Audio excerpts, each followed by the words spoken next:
We'll start with this. Well, later on this month, on the 26th, reigning WBC Super Bantamweight champion Yamileth Mercado of Mexico is going to be defending her title against Angelica Rascon. This will be Yamileth Mercado's third fight since having won the title, though officially it will only be her second defense of the title, her second official title defense. That's basically saying that since Yamileth Mercado beat the reigning WBC champion, the then reigning WBC Super Bantamweight champion, Fatuma Zarika, since then, she's had 2 fights. This will be the third, though out of the 3, only 2 of those fights were official defenses of the WBC title. Will have been. Or I should say will have been defenses of the WBC title, provided Yamileth makes it through. She's going to be facing unbeaten contender from right here in the US of A, Angelica Rascon, out of El Paso, Texas. A fighter who debuted as a professional back in 2014, and since then, she's fought anywhere from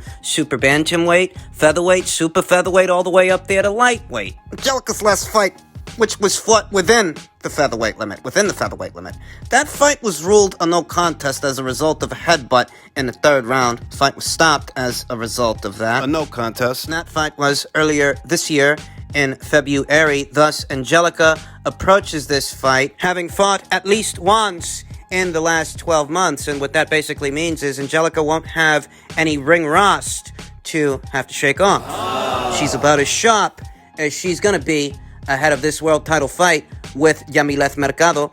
In truth, Angelica's resume is not much to write home about there.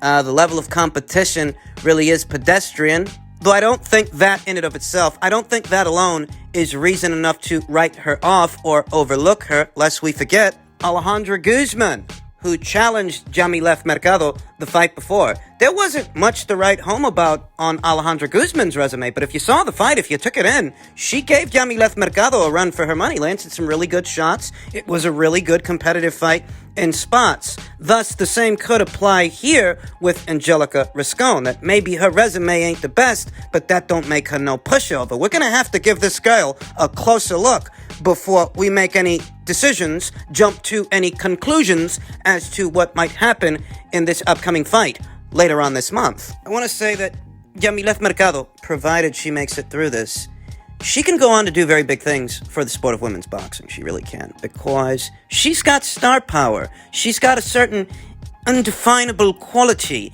and when she's in that ring, behind those ropes, man, is she fun to fucking watch. I mean, she's no sweet pea, she's no Pernell Whitaker, she's no defensive wizard, she ain't.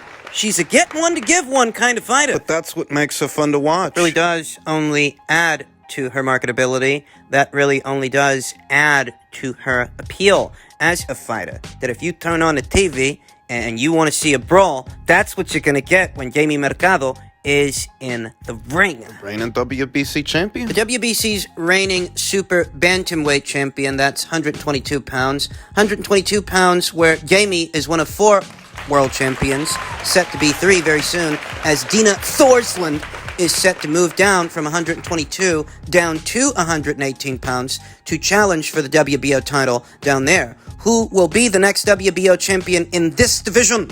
It's anybody's guess.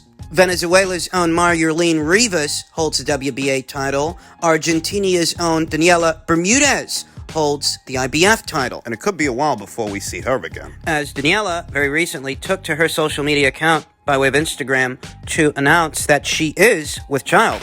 She is pregnant and she is going to be giving birth. And I don't imagine she's going to be getting in any title defenses in the coming weeks and months. It could be a while before we see Daniela.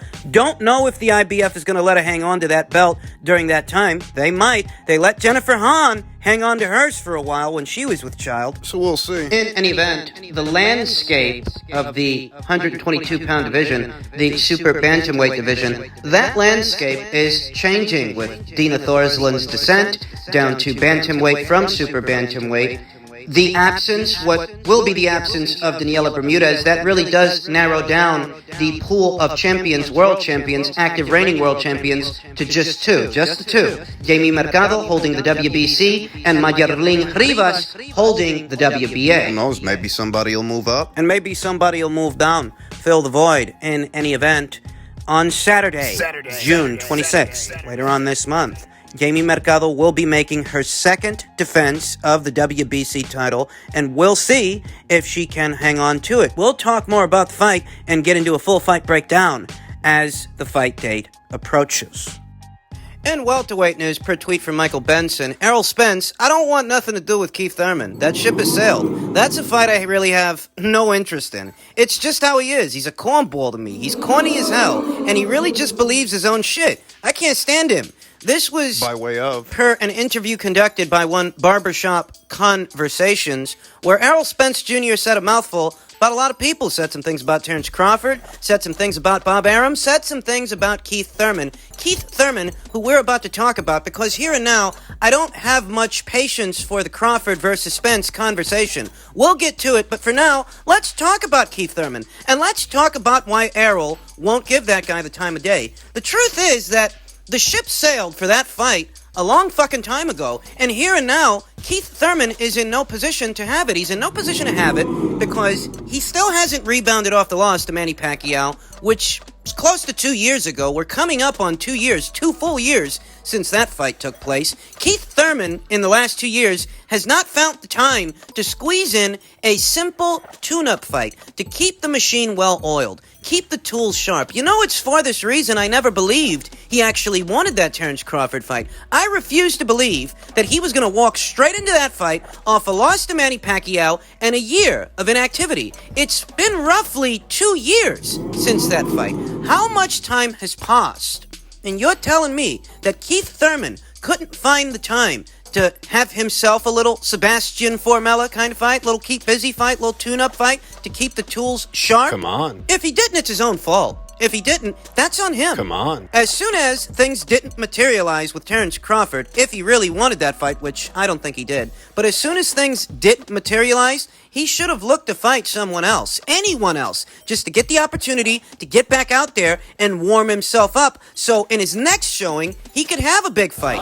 Though, whatever big fights are left out there for Keith Thurman, they don't seem to involve Errol Spence Jr., who maintains his position. He's standing on his square. He ain't got no time for no fucking Keith Thurman. I'm not surprised. Errol Spence Jr., he never seemed to like that guy, you know? Never. And I think that Errol landing the Manny Pacquiao fight killed whatever chances Keith Thurman had of landing that Errol Spence Jr. opportunity. Errol Spence Jr., who, at least according to Errol, is going to see about fighting Terrence Crawford provided he beats Manny. And we'll see. We'll see about that. But, you know, according to Errol, if things don't work out with Terrence, he'll move up to 154 and never give Keith Thurman that opportunity. Yikes. So when he says that that ship has sailed, I believe him. I want to say that Errol Spence Jr. versus Manny Pacquiao as a fight caught me by surprise. I really didn't expect Manny's next fight to come against Errol, or Terrence for that matter. I was convinced that Manny Pacquiao's next fight in all likelihood would come by way of, Mikey Garcia, or somebody like that. A safer choice than Errol Spence Jr. A lot of mixed feelings about that fight. A lot of people feel different ways. You know, some people actually think Manny's still got what it takes to beat Errol because they're not sold on Errol. Some people think Errol is damaged goods as a result of the car accident and what can only be described as a poor lifestyle. His battle with alcoholism. There are some people that feel that way. And this fight really did catch me by surprise. That was not what I was expecting. That fight being put together effectively killed any chance that Errol would have had to fight Keith Thurman, because Keith was not a priority to Errol. But you got to figure that, let's say the Pacquiao fight didn't happen.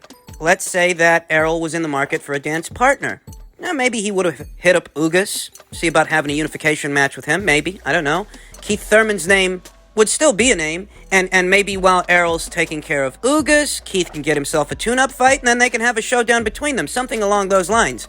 Errol landing the Pacquiao fight, well, that pretty much kills all of that. That's the biggest fight he could have. And if they manage to get that WBA title on the line for that fight, that would make Errol Spence Jr., provided he wins, a 3-belt unified welterweight champion. So what the fuck's he gonna need with Keith? Nothing. Keith Thurman's best bet to fight for a title at this point lies several months from now, maybe a full year. That's what we're talking about, all right? 2-3 fights. Talking about a situation where maybe Errol Spence Jr. beats Manny Pacquiao, unifies those world titles. Maybe things between Errol don't work out with Terrence Crawford, and then, Errol moves up and the belts that Errol held subsequently become vacant. That would have to be Keith Thurman's best bet to fight for a title in the future in what remains of his career, because Keith, he ain't going up to 154. He's not going to campaign as a junior middleweight the way that Errol Spence Jr. plans on campaigning as a junior middleweight. If Keith Thurman's going to stick around, he's going to stick around the welterweight division. That being said, his best bet at becoming a welterweight champion once again lies not in a fight with Terrence Crawford, as I believe Terrence would stop him. I believe Terrence would knock Keith Thurman out. This version of Keith Thurman that is in shambles, has not rebounded off the loss to Manny Pacquiao, is an injury-prone and inactive fighter. I don't think Keith has any kind of odds to beat Terrence right now. Or Errol. Not that Errol's going to give him that opportunity, because he isn't, and he said as much. Though even if he did, I'd have Errol beating Keith Thurman as well. So I reiterate, Keith Thurman's best bet, his best shot at becoming a world champion in what remains of his career in the future, though not the near future, would have to be if a title becomes vacant and he's still around to pick it up, because he ain't beating Terrence Crawford for his, and he ain't beating Errol for his. Not that Errol's going to give him that opportunity. He ain't.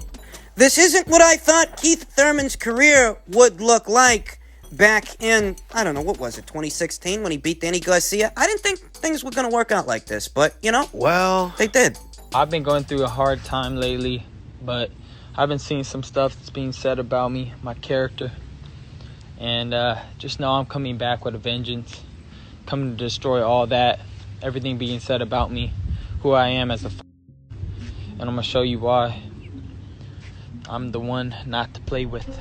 That is Ryan Garcia issuing out a warning to all of his critics, all of his naysayers, that he's en route to his big comeback. Well, it doesn't feel like he's been gone all that long, just gone long enough that Javier Fortuna found someone else to fight, right? Right. So he's en route, he's gonna make his comeback, and he's kicking names and taking ass. Yeah, he's doing something. I recently tuned into Ak and Barak's show by way of The Zone, and they discussed the subject rather diplomatically. In so many words, what they said was, Ryan Garcia opened himself up to criticism as soon as he tried to criticize Devin Haney in his performance by saying that he would have knocked Devin out. Well, if you really wanted to do that, Devin would have never ended up fighting Jorge. He would have ended up fighting you after you fought Luke Campbell. It was a WBC final eliminator. And you know what the worst part about it is? The worst part about it is, in the back of people's minds, in the back of a lot of people's minds, they feel like Luke won. If Luke would have won that fight, Luke would have had that Devin Haney fight. But as it stands, Luke didn't win that fight. Ryan won that fight. And Ryan didn't end up challenging Devin Haney